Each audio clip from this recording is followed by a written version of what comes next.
Hello and welcome to the Tennessee Informer. Thank you all for joining us tonight. Our guest tonight is Tom DeWeese, founder of American Policy Center. Before we get to Tom and something totally unrelated to the topic, was it not great to hear about President Trump ignoring that federal judge in reference to sending the trendy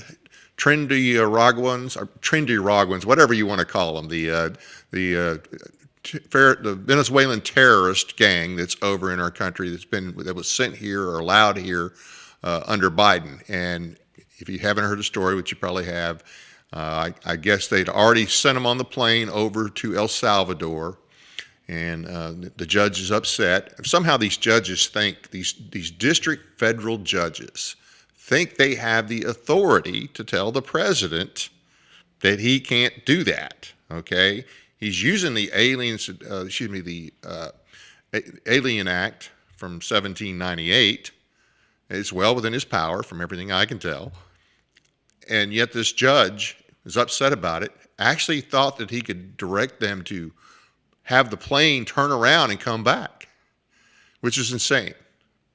But I'm, on this whole problem of federal judges just thinking that any district federal judge thinks they have the authority, the constitutional authority, to tell the president what he can or can't do. It's just insane. But I'm glad to see that the Trump administration ignored that, and I hope they continue to ignore some of these leftist, insane judges who are exceeding their authority. They were not elected, and I think too often we confuse the rule of law with anything any judge says. And this is certainly something that President Trump was well within his rights to do. So now back to the main topic. Tom, thank you for being with us tonight. And you're founder, or one of the founders, of the American Policy Center. You guys have been around a good while now, going on 40 years, I think. And but unfortunately, some people still don't know about the great work you do. Could you tell us a little bit about the American Policy Center? Absolutely, and thank you, Dave. I'm really happy to be with you tonight, and I think we have a lot to talk about. But absolutely, yeah, I founded the American Policy Center back in 1988, and we worked on all kinds of issues as we began: personal privacy issues and education issues, and one day I started asking questions as I was looking at the environmental movement, Sierra Club and Nature Conservancy and so forth. And I just asked the question, as they're putting all these policies in place, what about the property rights of the people who own that land? And that started the war. And at one point I took on the Sierra Club head on. That was an interesting clash. Wow. When was that? That would have been a good ways back? That was back in the... But then a very close advisor of mine, really the gentleman who really taught me a lot of these things, was a gentleman named Henry Lamb. And Henry went to the Earth Summit in Rio de Janeiro in 1992, and he observed the creation of a thing called Agenda 21. And he came home and brought a bunch of us into a hotel room in St. Louis. And for over 24 hours, we were hearing, and then there's this, and then there's this, and then it's one of those kind of things where you're saying, I can't take any more. But man, he really educated us. And I became one of the three people who really took it on. And we created Freedom 21 and we had 10 national conferences over 10 years. And began to build a group of cadre of people to fight it. But the thing about it was, this was an agenda. They called it a comprehensive blueprint for the reorganization of human society. That's what they said it was. And they mean it. Yeah, absolutely mean it. And as we started attacking it, then it became, well, I don't know what your problem is. This is just a voluntary suggestion about a better way maybe to protect the planet and its environment. But yet they were calling it a comprehensive blueprint for the reorganization of human society. Yep. And I'll tell you, Dave, just real quick, one of the things that I knew from the beginning, but I never really talked about it too much over the years, was the fact that one of the main tenets of Agenda 21 was to vastly reduce the population. Yep. I mean, there were some people in the Sierra Club believed that the Earth could only sustain about 250 million people. They finally Good decided, Lord. the UN decided on a billion, and that, reducing the population. And I didn't talk about it much because I was having enough trouble getting people to understand the threat to their property. Right. And they start saying like that, I figured I would lose them immediately.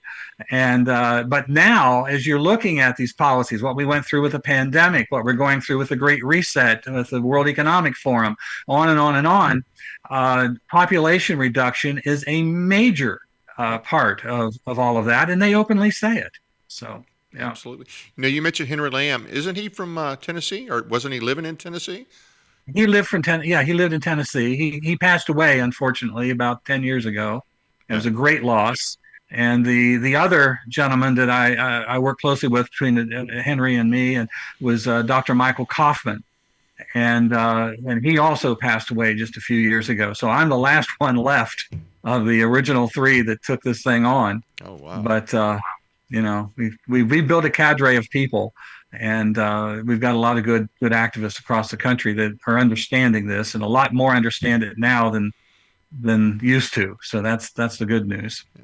So Well, people have caught on quite a bit more than, because I remember about 12, 15 years ago, 10 or 12 years ago is when I first heard about it. And in fact, I know Karen Bracken. She's the one that introduced me to the stuff that was going on. There's another lady in Knoxville who's involved with your organization. I think she's your vice chair, which is Kathleen Marquardt. Very, knows this stuff inside and out. And so between the articles that she writes and the things that me and others learned from Karen, and there was a guy she brought out of Alabama the first time, and I cannot remember, I want to say Casey may have been his last name, came and talked to us and some legislators as well in Tennessee. And that was years ago. A lot more people are aware now than they were then of these things that are going on. Absolutely, and Kathleen and I have been working together for well over 30 years. Oh, wow. And she's very, very knowledgeable with all this stuff. We started out with what was called the Wise Use Movement, and that was kind of the beginning of a lot of groups coming together. And she had an organization called Putting People First, one of the very first people to really stand up to the tyranny of the animal rights movement. And Kathleen went through an incredible amount of pressure. I mean, she had to be armed all the time. She had to look under her car to see if there, were bombs underneath it. These kind of threats she lived with for quite a while. And so, yeah, she's been through an incredible amount, but she knows this stuff. And this is what's so key to what people need to understand. There is an agenda here. It is not just a bunch of mediocre issues that kind of crazy that come together. This is an absolute agenda, and they leave no stone unturned. Every single thing is designed to destroy our culture, our system of government, our economic system. And they know how to do it. A little bit here, a little bit there, a little bit there. And they put it together. But then people begin to look at it and think, well, that's just crazy. I don't know why they're doing that particular thing right here. And, this is what we have to deal with, is get people to understand that there is an entire agenda that they have to, to focus on. And if you read it, if you go to the UN Agenda 21 or 2030, if you go on their site and read it, just read it a little bit, it will stand out. You're like, wait a minute, this is pretty much just socialism / communism in green. That's pretty much what they're using the save the earth, save the world type, as cover for control. That's pretty much what they do. Yeah. What it is always in the past, when you had tyrants that wanted to rule the world, what did they do? They put armies together and they invaded, they killed people, and they subjugated them. These guys are diabolical. What they've come up with is a way to get you to voluntarily surrender your liberties. Right. And what is that? Oh, it doesn't matter how many rights you think you have if you don't have a planet to stand on. That's the fear tactic that they use. Right. That's what the whole environmental movement is about. It is a fear tactic. We can go through all of their policies, the entire environmental movement, and prove that almost every single thing they say is an absolute lie. It is not based on fact. There is no evidence whatsoever of man-made warming of the earth, with one exception, and that is the massive acres buried under solar panels and wind towers that they are now finding. That when you've seen these photographs that go just as far as the eye can see, and they call this protecting the planet. Yeah. And they are finding that when you've got that many solar panels lined up and so forth, that it is changing the environment over that land. And guess what it does? It creates warming. And it also creates storms. And one of the things that they have to keep you believing this stuff, they've told us that climate change is going to cause big changes in our climate every day. It's going to create storms. It's going to, you're going to see these kind of things happening. Well, actually, the things they are doing supposedly to get rid of all this, to protect us, are the things causing those very problems. So, that the greatest danger to the environment is wind and solar and some of the other things that they're doing.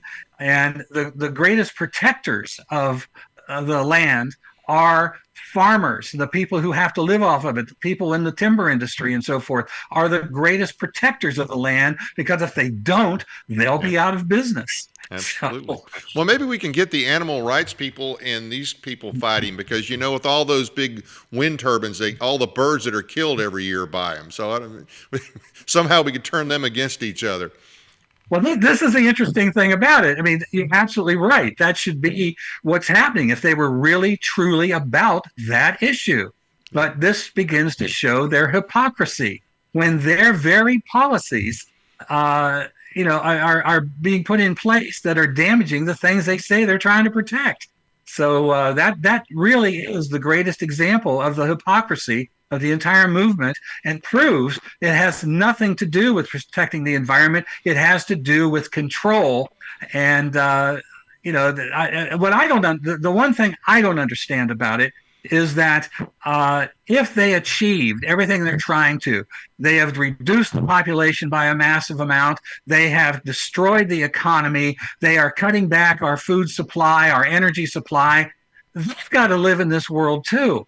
What are they counting on? Now, every time I say that, people say, well, they've got all this stuff in the background that, they still are going to have a world of misery. Who wants to be in that world? But, that's the puzzle of it all. Right. Now, it was encouraging to hear Trump call out, basically, this is not the exact term he used, but he pretty much identified the Green New Deal as garbage, he identified that. And I think, that's good to hear that he is aware that's what it is. And I know, Trump is doing some great things. I think way too many people, though, think that he's going to fix absolutely everything.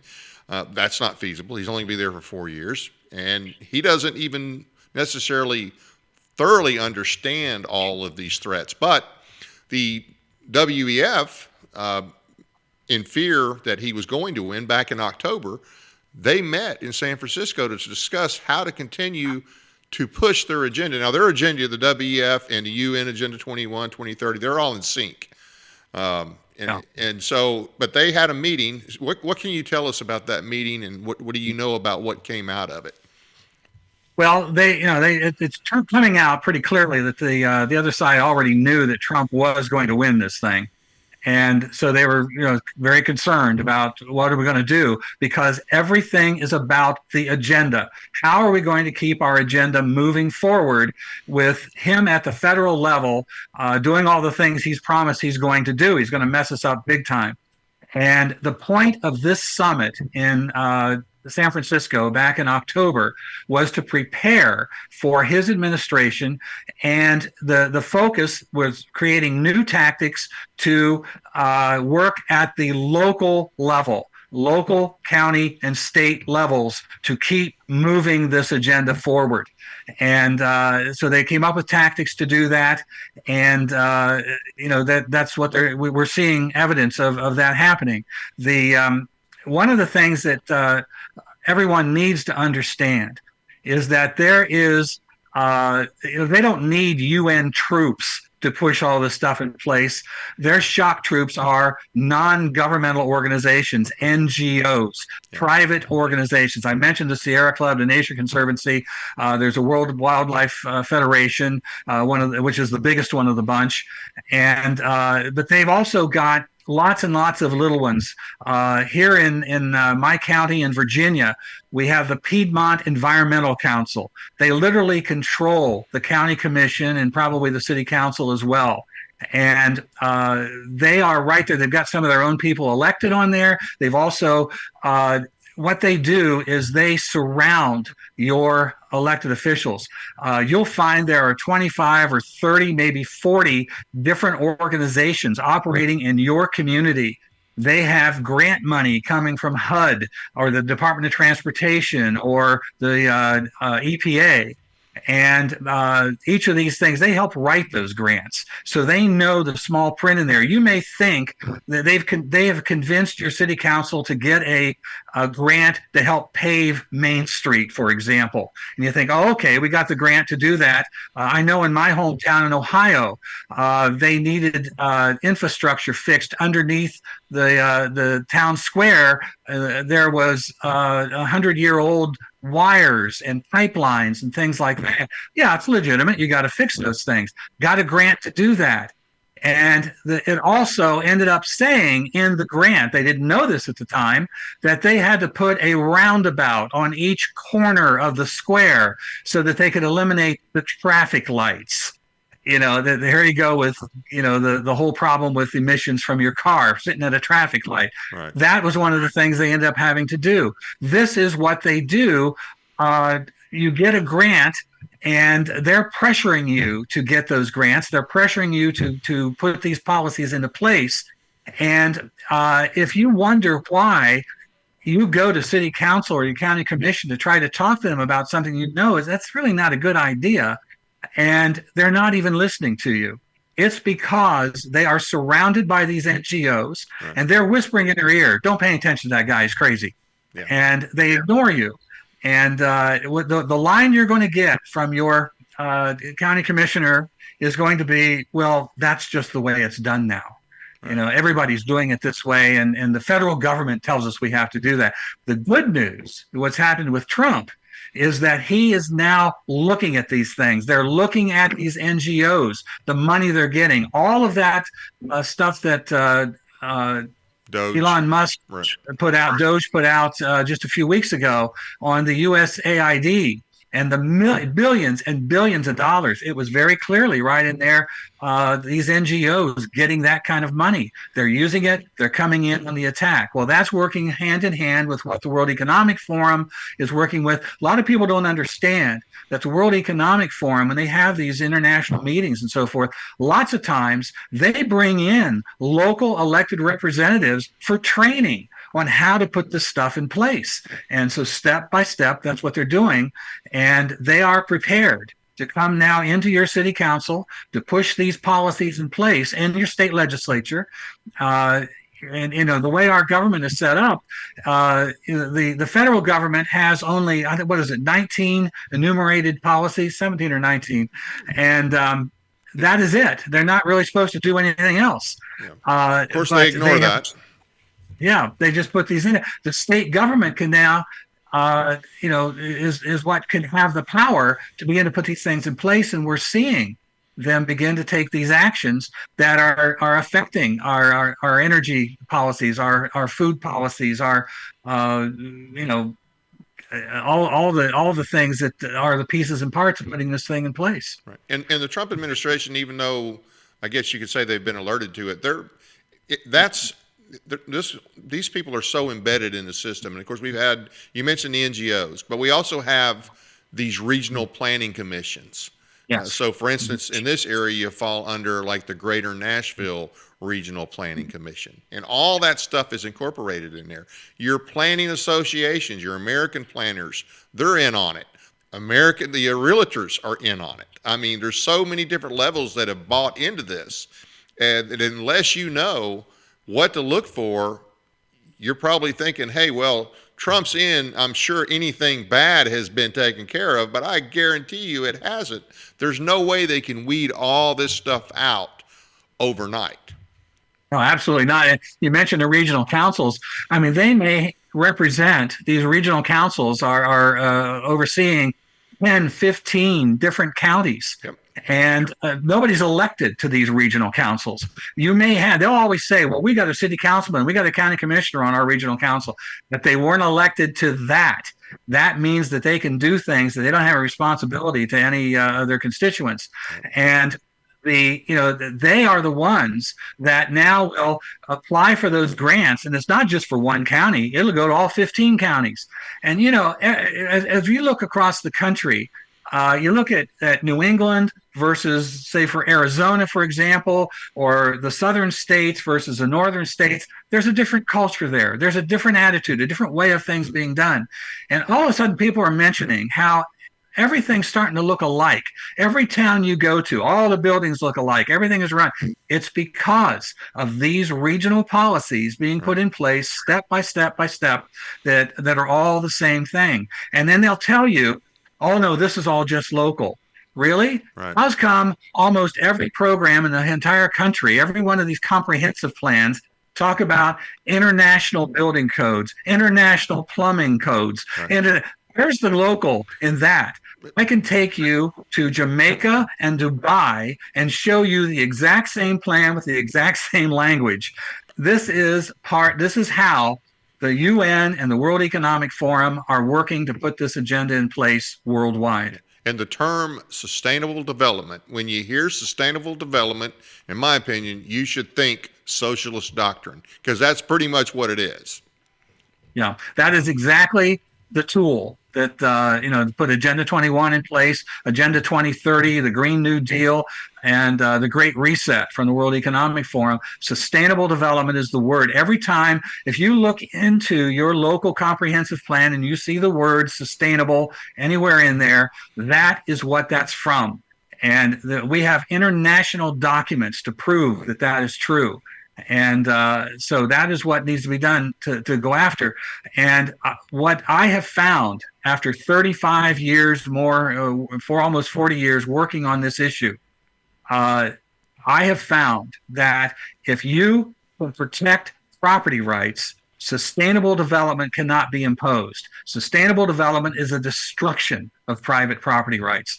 So this is why, after all these years, even though we worked on lots of other issues, my main focus today is protecting property rights.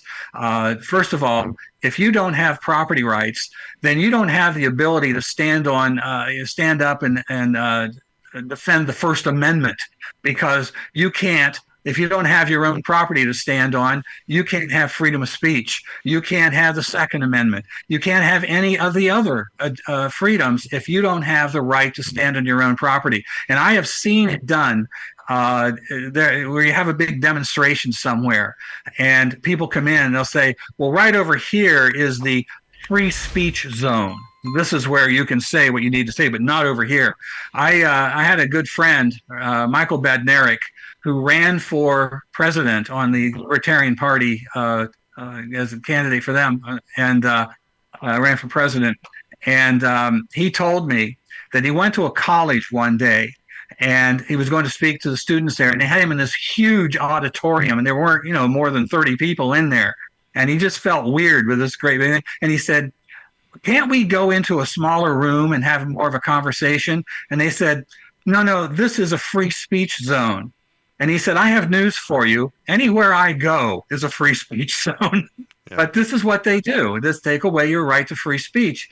So private property ownership is the key to protecting our liberties at every level.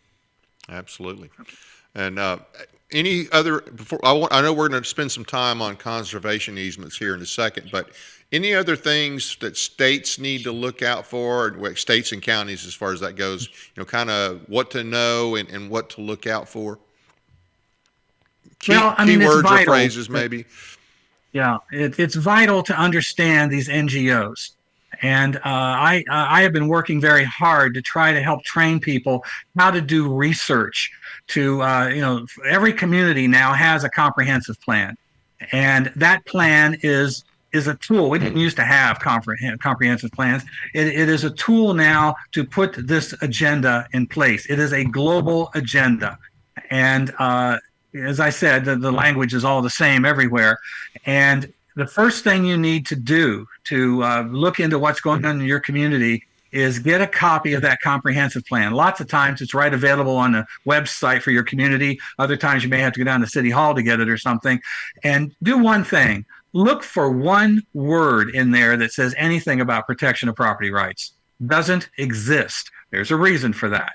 And if you see sustainable in there, all those kind of words, then you know what this is. Now you begin to dig down deeper. You can look to see what kind of grants the community's taken. Begin to look to see what kind of NGOs you have operating at City Hall. Even if you're a small town, you're going to have 15 organizations working in there. They call them stakeholders. Yeah. You are the stakeholder. These people are not stakeholders. They even live there. Well, no, they are stakeholders. They are holding that stake over all your rights, true. And they're driving it right through all your rights. That's what they mean by stakeholders. You're correct. Yeah. So conservation easements. Now, we have a bill, and this is the second year at least in Tennessee that this bill has come up. And the Senate version's already passed. It was Senate Bill 207, and House Bill 1325 will be voted on the 19th in the Ag and Natural Resources Committee in the House. And of course, the sponsor of that bill is Lamberth. If you see it in Tennessee, if you see a Johnson-Lamberth combination, it's a bad bill, okay? It's likely the governor's bill. And any of the governor's bills pretty much should be voted against. I'll just tell you that straight up. But anyway, so now I don't know. I think you've actually looked at this bill some. I think you're fairly familiar with it. I've got a report on it. The report that I got on it, as the bill states, a grant application must prove satisfactory to the Department of Agriculture that the farmland or forest land will be used for farm and forestry purposes. But it goes on to put in there, qualified easement holders shall not sell, transfer, release, or otherwise divest a conservation easement acquired by for the past 10 years. But it says the purpose determines the conservation purpose determines how many cattle can be grazed, what crops can be planted, how many acres can be farmed, how many trees can be harvested. These kinds of things are in the bill. Now, what that means is you sign that easement, you have no control over your private property at all. And this is what we need to understand about conservation easements. You have these land trusts, which are these NGOs I've been talking about, and what they're going to be telling the farmer is that we can help protect your land. It will always be a farm. All you got to do is sign this easement. And now, if you do that, then the local government or the state government or whoever won't be allowed to use eminent domain to take your land. And this is the threat that our farmers have all over the country is government trying to take their land by eminent domain. You've got it right now. We're fighting in South Dakota and Iowa, North Dakota, Nebraska, Minnesota. We're fighting there to stop the most idiotic plan I've ever seen in all these years of working against the environmental movement, which is the carbon capture pipelines that we're taking carbon out of the air and putting it in the ground. And I mean, first of all, every single living thing on Earth needs carbon dioxide. And so they're taking that out. And this is really just an excuse for a land grab.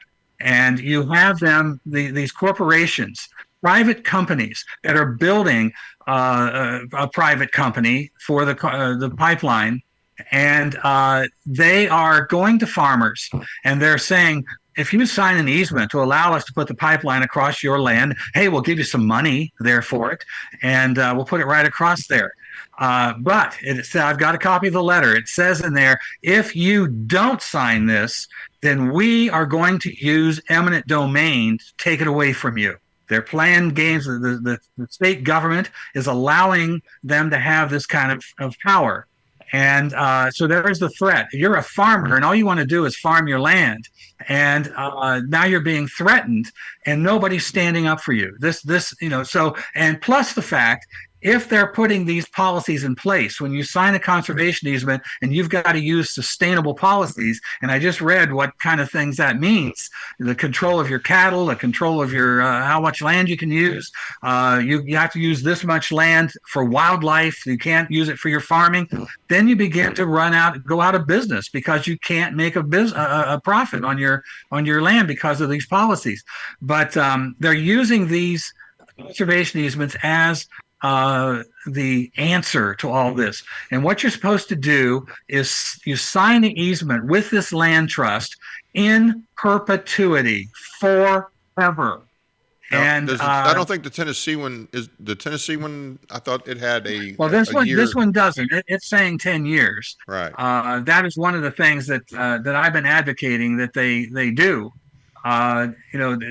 First of all, let me just explain. They put it in perpetuity, but the land trust is not tied to that. The land trust, just the person who sold it. Just the person who, the land is always in it, but not. I actually saw a document from Ohio on these that said this is in perpetuity to the United States or its successors. The United States collapses and goes away, but that conservation easement's going to be there. You still don't own your land. You still can't use your land, even if the United States collapses. You still can't use your land. Good Lord. Yeah. Now, I saw that document. That is wild. So, here's one of the things in Tennessee. The way this has been, that I have heard this sales pitch. We're losing all this farmland. We want to preserve the farmland. And you may have a farmer who maybe, for whatever reason, his kids are not going to take it over, but we want to keep that land around. And, they, of course, mentioned saving it from development. So the first thing that pops in my mind is, well, wait a minute. If the state and or county wanted to save something from development, can't we already do that with zoning? Don't we already have what's that thing they give a tax break for? What's that term? Good Lord, is it? It's not Greenland. It's Greenbelt. Greenbelt. You already have Greenbelt. Yeah, I mean, so I don't understand why they have to bring a third party in, but that's how they're selling it as far as what the state is supposedly trying to do. Yeah. Because the thing is, again, these land trusts are not interested in preserving farmland. They are interested in getting control of land. This is part of that agenda. You have the 30 by 30 issue, which talks about, locking away 30% of all the land in the nation. Actually they mean 50% by 2030. That's what that means. And you have massive amounts of land not being allowed to use. Human beings can't even walk on it. We're even talking about some national parks that end up in this situation. And what you see is them moving people off the rural land and into the cities where you've got smart growth, sustainable development. And to make this very clear as to the danger of this, what this means, because they understand that people who live in the rural areas are much more self-sufficient than people in the cities. I mean, there are people in the cities who think their food actually comes from Safeway. And take a look at the map of the United States when we talk about red versus blue. Right. And you've seen this map where the only blue are the cities, the big cities in the country. And all the rest of it is people who want to live their lives as they choose and, what we call conservative. And so that tells you what you really need to know about it. Where every single thing we're talking about here, the environmental movement is not fighting for the environment. The land trusts are not fighting to save farmland. They are fighting to get control of the land. And so they use these tactics to get it, and they're getting the farmers to voluntarily surrender their liberties to do this, and they're signing these easements because they're losing money because of the other policies being put on them, and so they're offering me thousands of dollars here. I had a lady in Montana tell me that they had offered her $1 million to put a wind farm on her property. And, I'd have a hard time turning that down, when you need it. But this is how they operate. And then they, one of the questions here that we have, I have an activist handbook that we've created for local activists to fight back. And I have, one of the things I have in there are 10 questions to ask before you sign a conservation easement. And the first one that needs to be answered is that if I own the land, it's mine. Why do I have to worry about a developer coming in? Where does that come from? Oh, that's the city government or the county government using their power to come in and using eminent domain and take your land. If it's your land, if you own it, no one should be able to take it away from you if you're not willing to sell it. Right. And the use of eminent domain and what the founders originally did, there were like 3 different issues to use eminent domain. One was building roads, one was building forts and government buildings. And that has nothing to do with building a huge new development in town. Right. Whatever else they're doing. So, this is a misnomer. It should not be a threat to farmers. If property rights are protected and they don't want to sell it, that should be the end of the story.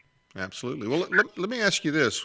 So, and I don't have a very high opinion of our state legislature or our current governor, or the last one for that matter, but why do you think the states are pushing this?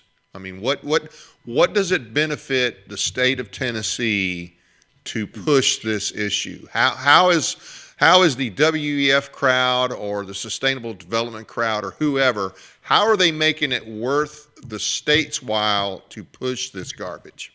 I mean, because they're obviously pushing it, and although they have been somewhat responsive, at least last year, to some of the concerns.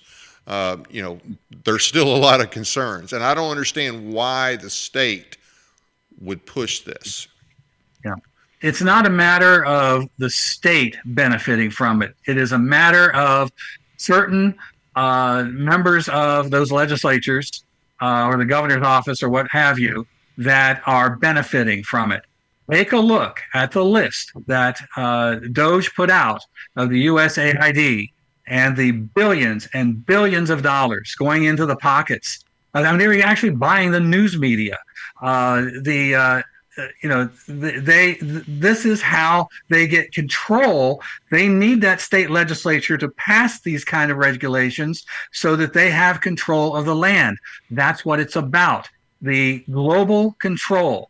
Now, my saying that, for the past 30 years, the Southern Poverty Law Center has deemed me a domestic terrorist, and they have done 4 separate reports on me that I spread these conspiracy theories and hate speech, saying that they really are just trying to protect the planet. I think the truth is starting to come out. I feel the tinfoil coming off my hat like confetti today because of what's happening. And I don't back off from anything that I've ever said because I've never been proven wrong. Well, so, by now, most thinking people know what the Southern Poverty Law Center is. I mean, they have pretty much shot themselves in the foot. So I think most people, if they read a negative review of an organization written by the Southern Poverty Law Center, they're probably, at least willing to say, well, they're probably a fairly decent group that they're critiquing here, because everybody knows what SPLC is anymore. Yeah. And a lot of people have woken up to these other things, but I think there's still, my big concern is there's still a lot that don't know, that are in government at all levels. And there's so many people who think Trump's won and he's going to fix everything. And it's just not feasible. Yeah. Well, that, and what you said there is my greatest fear, is that our people who have fought hard over the years now see, oh, thank God, he is doing these things for us. I don't have to do this anymore. I've got a family to raise, and I can start to enjoy life. And that's the end of it. I'm not going to have to fight anymore. That is my greatest fear, because as we just mentioned a little earlier about what the World Economic Forum is doing and their agenda to go into the local communities, this is the moment when we have got to be more alert and more dedicated to the fight than ever before. Because the wonderful thing about this, and all these years that I have been ridiculed and attacked for saying these things, suddenly we've got an administration that is revealing the truth in stark ways that even shocks me. You know, the greatest shock that I got out of all of that was for years we've talked about George Soros using his billions to buy our attorney generals and our judicial system and all of that. And it comes out for the USAID reveal. He was getting money from. He is not buying with his money. He's buying it with our with money. ours. That's even worse. But yeah, there's been a lot exposed, and I think there'll be more exposed. Yeah, but that gives us opportunity that now we have the facts like we've never had them before, and so we can go after this. But we have got to. I just sent a batch of petitions to Donald Trump about these very issues happening in the grassroots, in the farmland and the smart growth in the cities and things like that. The petition was asking him to be sure to get these in focus to in his agenda. They were delivered today to him. And I said in the letter I sent with it, the cover letter, that we working in the grassroots and him working on the federal level is a 1-2 punch, that we can finally get rid of all these guys and these policies and do it right. And that's exactly what we have to do. If you leave it to just him trying at the federal level, their whole tactic right now is to discredit him. And you see little pieces and parts of that coming out. You get questions about things, and you begin to wonder, why is he doing this? Why is he doing that? And that is them punching and punching and punching. And if we just leave it to where he has to fight this battle by himself, we are going to lose. 4 years from now, they're going to put it all back in place. Or we establish a permanent infrastructure in your community. I call it building a freedom pod, working in your community with your city councilman, your state, your county commissioners, your state legislators, and make them feel pressure from you. This is what I tell people. If you do the fight properly and you have countered these NGOs, you've exposed them, you've gotten your city councilman to feel pressure from you, and I've got lots of ways that you can do that. But here's what victory looks like if you've achieved that. The next time the NGO comes on and says, hey, here's a new plan, we got it all right here in a box for you, got the money for you too. And your city councilman, your county commissioner looks at him and says, are you nuts? Do you know what my people will do to me if we try this? That's what victory looks like, and that's what we've got to accomplish. And as you were mentioning, in the state legislature, there's always one or two that are really pushing the bad stuff. They seem to have the upper hand on everything. Same thing is true at every level of government. If you can figure out which ones those are, and that's done by research, we've got it all outlined, and you can target one of those people and knock them out at the next election, the other ones are going to look around and go, uh-oh, we've got to pay attention to these people. There are all kinds of tactics that we can use to build that kind of pressure, but they've got to hear from you. The trouble is now we're not there. You know, Dave, one of the big things I've discovered, why we a lot of good conservative people, they love getting involved in a presidential election, but try to get them to go to city council and say, hey, I've got a family to raise, I got a job to do, I ain't going to do that. The reason that we believe in limited government is because we don't like government. We don't want it telling us every single thing we have to do. We definitely need to have government at a certain level, but it's got to be controlled by the people. And so the fact that we don't like government, we don't want to go and be involved at that level, particularly at the local level. So this is one thing we need to understand. We've got to be there. We're not there now. And these NGO organizations are surrounding your elected officials, and they are dictating what takes place, and if you show up, you're just one nutcase, that they can dismiss, and Yeah. that's the whole key. Yeah. And I've seen that at the county level, and I'll tell you, at state level, and I'm sure every other state's the same way. Anytime I go up there, I mean, the lobbyists are there every day. Okay. Huh? The lobbyists, they're there every day. The legislators are there. The lobbyists are there. The left is there in force every day. I mean, Yep. Tennessee's got a Republican super majority. So there's only a handful of Democrats in the House and Senate. They don't have any power. Yet you would think they were running the show in some ways, because trying to get something really conservative through on any topic, this or anything else, hey, it's an uphill battle. They'll throw you a bone every now and then, but it's almost as if the Democrats are still running it. And that may be because so many of our elected Republicans are Democrats at heart. But it is frustrating. Another thing too, you mentioned that they're going to work at the state and local level. And I know you know this, they have been entrenched for years already. So they already have the advantage on us. It's easy for them to say, okay, look, we're just going to work. We're going to work harder at the state and local level.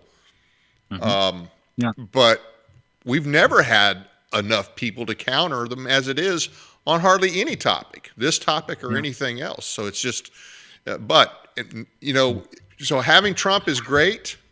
The downside is so many people, just like you said, they think, okay, I can back off now. They don't quit. The left never quits. The left never sleeps, I guess you could say.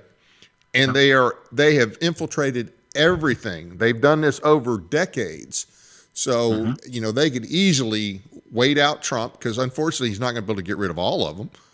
And like huge. you said, we'll be back at square one. Yeah. And they, they're laying there, they're there. There is nothing too small for them. There's no position too small. Even if it's just a little board appointment in the community, that has some influence. That's why it exists. They probably created it in the first place. Yeah. So they know exactly how to do all that.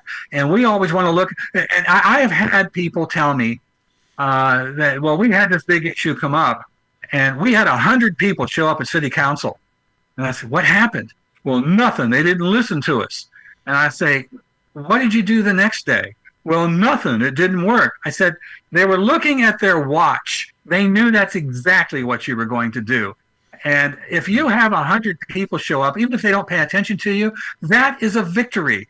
Get the contact information of all 100 people and get them back there again and again. I've got an organization that I've worked very closely with in Shreveport, Louisiana. They're called the Caddo Alliance for Freedom. And the gentleman who started it, I interviewed him one day, and he told me that what was happening was the Caddo Lake there, and they have their own township. And the city council of Shreveport was starting to extend its influence that was going to affect the people who live around this lake.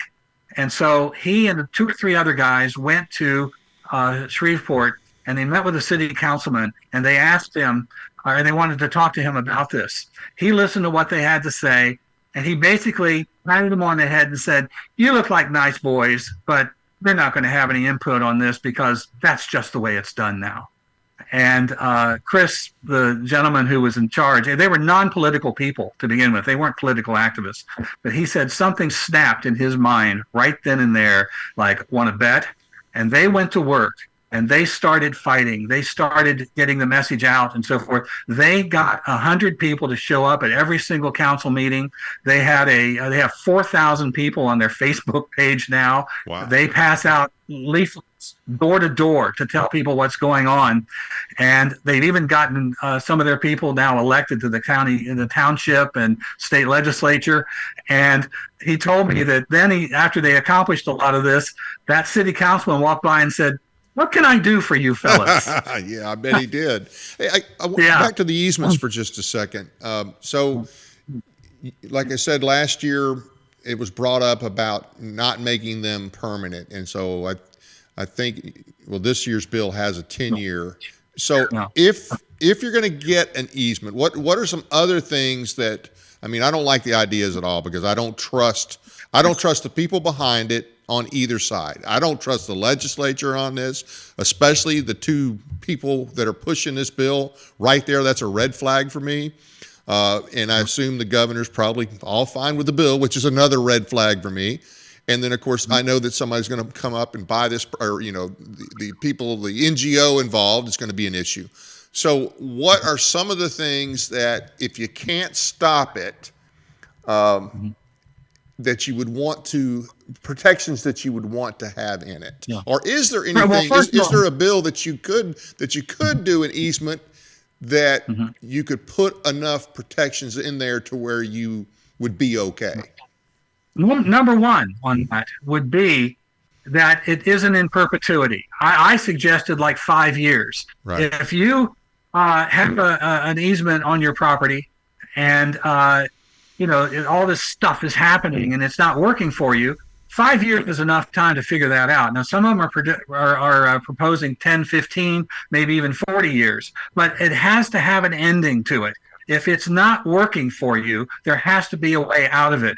And I think if you know, you've got a state legislature that wants to put some kind of bill through, and well, we've got to protect the property, we need to have these conservation easements, make sure at least that you start advocating that they have a time limit on it so that people can get out of it if it's not working for them.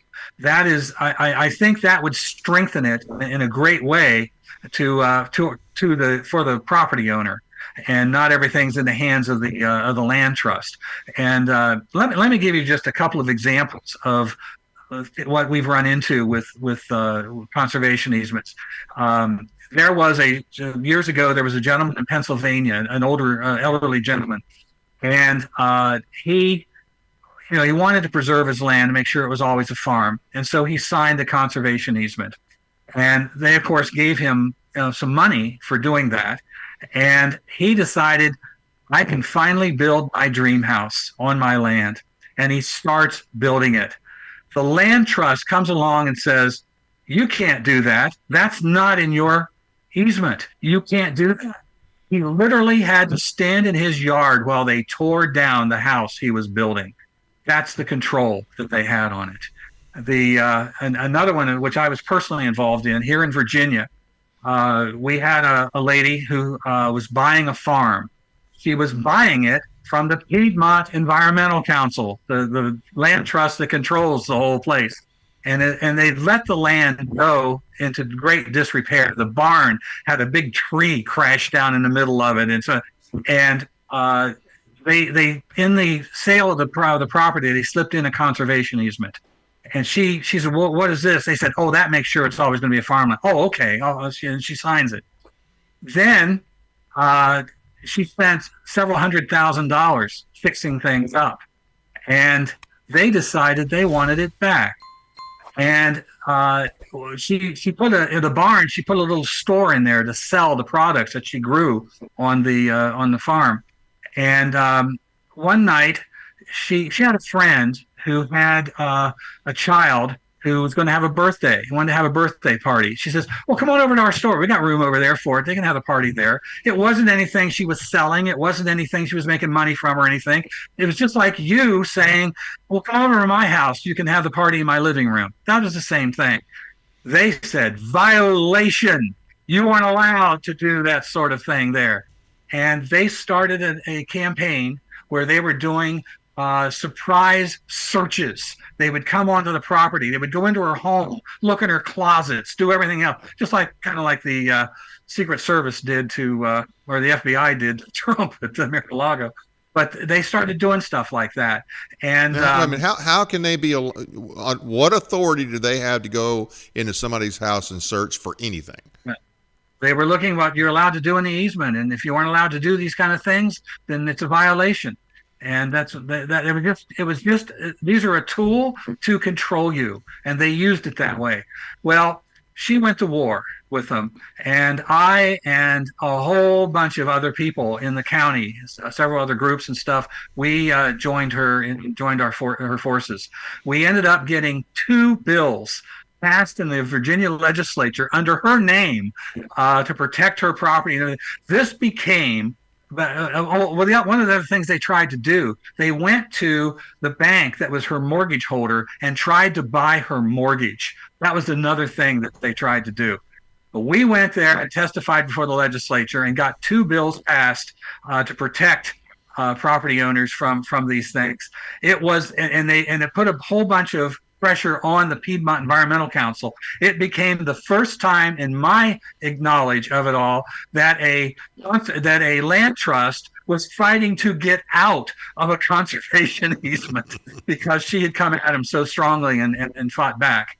And so, it can be done. That can be the thing. But those are the kind of things. Now you've got people, as I mentioned, the states with the carbon capture pipeline. Yeah. There's also the whole thing with the wind and solar farms, getting farmers to sign these easements and to use that property. Once again, they get money. They're offered money for it, but they lose the control of the land. We now have in Minnesota, they are working to put big towers on property to carry the electricity supposedly being created by the solar farms. And I've jokingly said, well, they don't need the towers because they're not creating any electricity anyway. But they are having public meetings, bringing people in to give them all kind of propaganda as to why this is a good thing. You will have 100 different people showing up there in protest at these meetings, and they pay no attention to them. These are farmers. These are property owners saying, we don't want this. They don't pay attention to them. I have a very, very good activist there that works with me very closely, and we talked about it. And he went in. He has a way of doing this. And he went into the meeting, and people listening to all this were sitting there, and nobody was able to say anything. And he started asking questions and really putting it to them. And the county commissioner who was there had no answer for any of these questions. And they just say, well, that's just the way it's done. There's nothing we can do. The appointed utilities board says we have to do it this way and so forth. And I had him ask this question. You've got 100 people here who are opposed to this. Who is elected to represent them? Because you're representing these appointed boards. And they look at him like he was crazy. But that was the question. Who represents the property owners? Who represents the people who don't want this? Is there anybody representing them? And then he started asking, got him on a radio a couple of times, started asking various questions of this guy. And the answer the county commissioner said to him in one of the questions was, that's above my pay grade. I can't answer that question. And I suggested to him that he now look into how much money does the county spend to pay for the county government? How much money is there? His pay grade, you understand. And what I suggested he say, because you're surrendering to the appointed boards, these regional councils, all of that. Well, we don't need you then. We don't need to spend money on elected officials there who aren't going to do anything but represent these things. So let's just eliminate your job. Yeah, and that's one of the ways it's kind of way we kind of stick it to them. That explain yourself here, defend yourself. Another thing that I tell people: if you find them, we have a case around the country where they are in communities are removing zoning protections for single family neighborhoods. Yep. They're saying that that's racist and that's wrong. And you've got people living in these low income government housing. If we bring that low income government housing into your nice neighborhood where you chose your home and you are trying to earn your own personal fortune by what your investment in your home, and suddenly all that's destroyed, somehow these people living in this government housing is going to be better off. They literally say that. They're going to have better income and so forth. Well, one of the things I suggest to people is you get a city councilman proposing this. He'll take a picture of his house, the neighborhood he's in, and then bring it out and say, is this house going to be in one of those kind of neighborhoods? You've got to make these people personally responsible for what their actions are and make them defend themselves. And one final thing you can do, I won't go into all the details, but one final thing I mentioned is look at the policies that are being put in place in your community and put a scorecard together for those policies, 1 to 10. 1 is total communism, 10 is freedom's heroes. Then you look at the votes that those councilmen made and judge them the same way. Put it on a flyer, pass it out all over town. They're going to do you a huge favor at that point. They're going to respond. And when they respond, now you've got a public debate. And so those are just some of the ideas that you can do to stand up to these people and begin to fight back. Make it personal and make them, make the issue personal to the people in town, how it's affecting them, and make them responsible for their own actions. Well, absolutely. Any other recommendations? And you've written several books. Matter of fact, I have one of your activist books, and I gave a copy of it to my county mayor. Don't know if he's read it yet or not. But any recommendations? Yeah. Well, yeah, at our website, AmericanPolicy.org, we've got lots of tools there. We've got a whole section called Freedom Pods, and we're putting in there. We're trying to upgrade it and update it now. Various ideas. I talk with people who have wonderful things that they've done to succeed. I've got other people who say, don't ever do this. I want to give people both so they know, what to do. But we have the activist handbook that we put together that goes into detail on how to organize, build these freedom pods. Focus on your community. Don't worry about next door. If you are successful in what you're doing in your community, then the next community over will say, hey, how'd you do that? And want to do it. We've got lots of different ideas in there of how to organize, and you do the research, you know who your enemy is, who's involved, what the policies are. You want to get 3 or 4 people who volunteer to go to every single public meeting and just sit and listen and take notes. They don't have to do another thing. And you can use that information. You'll begin to figure out who the leaders are.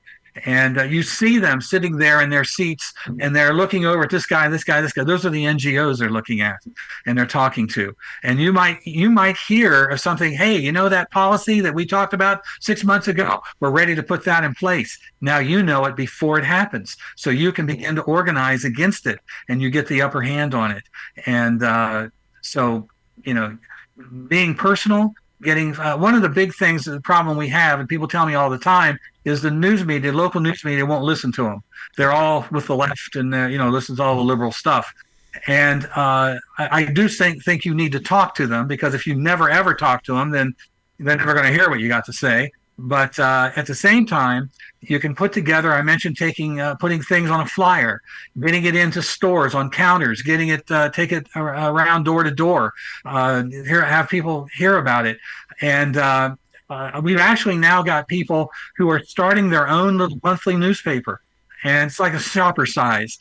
And the front pages are about local events, what's taking place in the local council and stuff. You can fill it in with national writers like myself and other people that have basic background information. You can sell advertising. I have a gentleman in Virginia who started one of these newspapers, and he distributed it by taking it to a 7-Eleven or a filling station, places like that.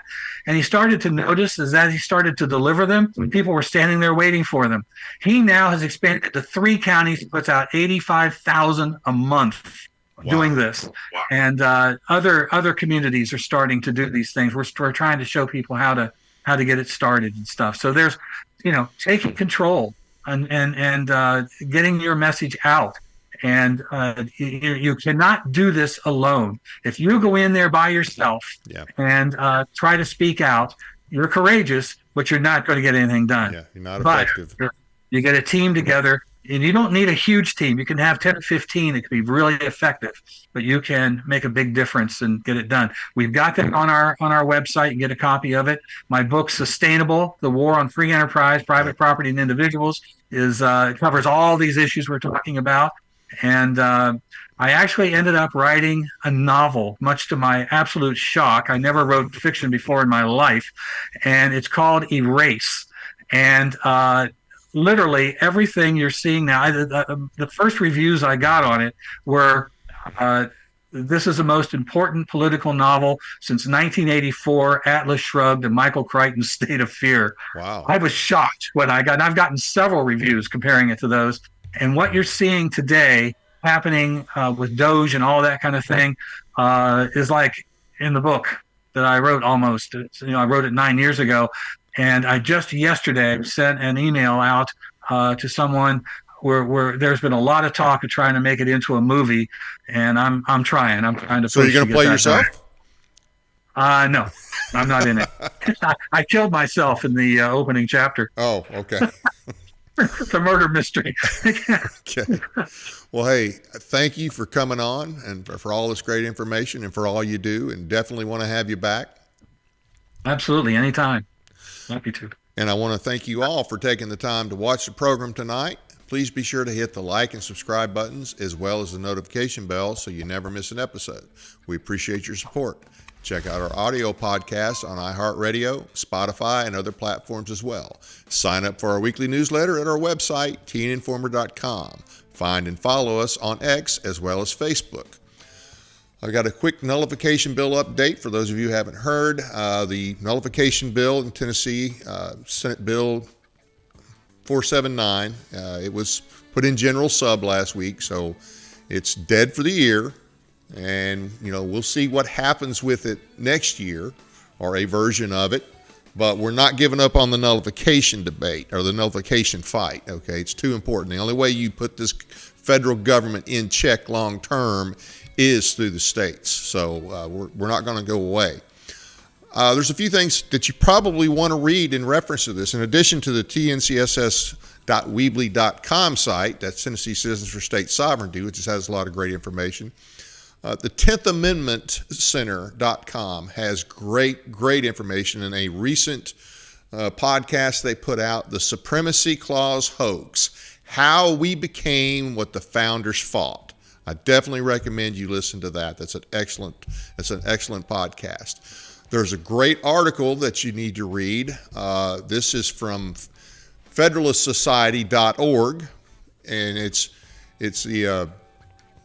the unbearable. The title of it is written by a federal judge, William Pryor. Now, I'm not saying I agree with all of his opinions by any means, but he wrote an excellent article about Marbury versus Madison, and he titled it The Unbearable Rightness of Marbury versus, its real lessons and irrepressible myths.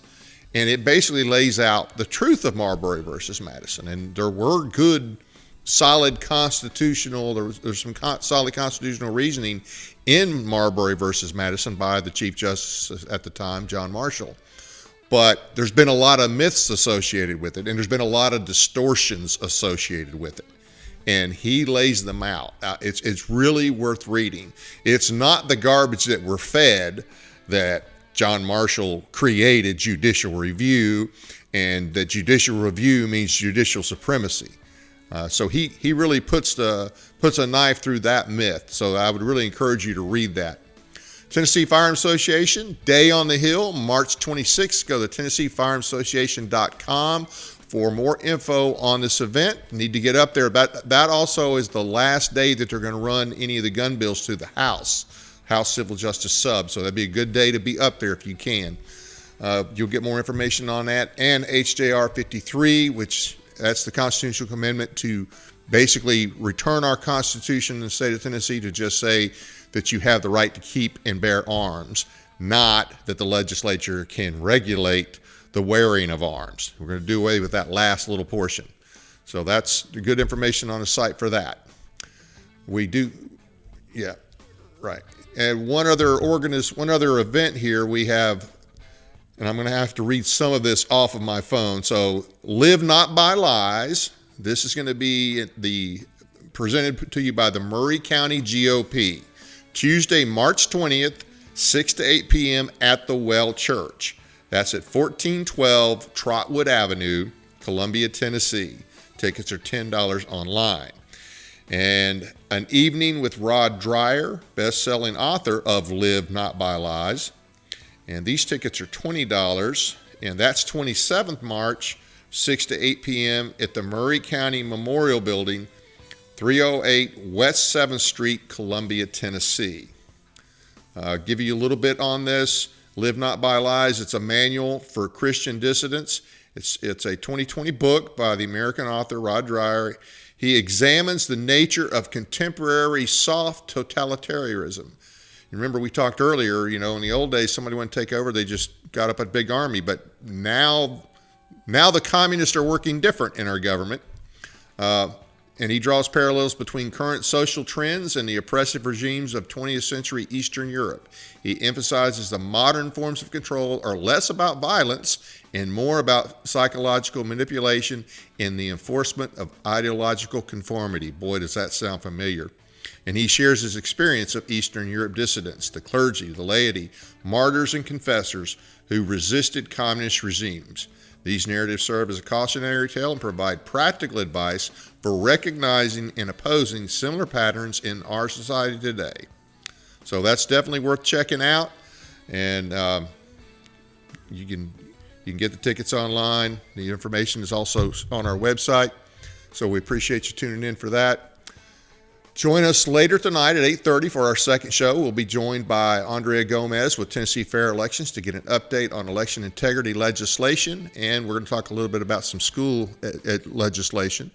Our guest next week will be John Harris with the Tennessee Firearms Association, here to detail how our state's opposition to the Second Amendment, how to detail our state's opposition to the Second Amendment and what legislation still has a chance to pass. Hope you'll join us next week. That's it for now. Good night from Paris, Tennessee, that is.